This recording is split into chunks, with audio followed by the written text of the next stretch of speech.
Say happy birthday to the dollar bill.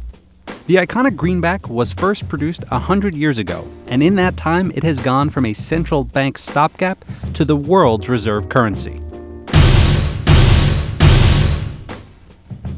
The dollar bill that we know today was hardly the first version of American money. During the Revolutionary War, there was the Continental Dollar, a paper currency used to pay for raising an army. Hyperinflation killed it off, and going forward, there were dozens of other versions of money.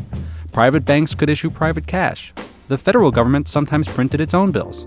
But the system continued to crash, and in one 35-year period, American money crashed 5 times.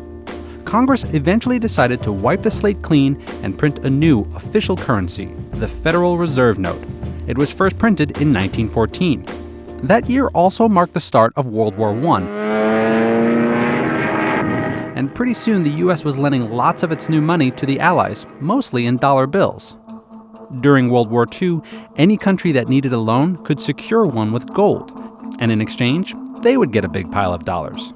When the war ended, the U.S. had more gold than any other country, so a system was set up where most people agreed to do business with dollars, with the understanding that they could always cash them in for gold if they needed to.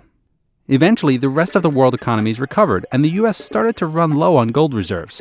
So in 1971, President Nixon suspended the gold standard. The American dollar must never again be a hostage in the hands of international speculators. From that point forward, the American dollar was backed by the American government's promise.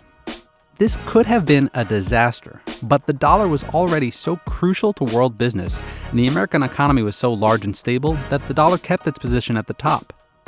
Forecasters do worry that the reserve note might follow the path carved by its predecessors, and during the Great Recession of 2008, the policy of pumping trillions of new dollars into the economy made a lot of people nervous.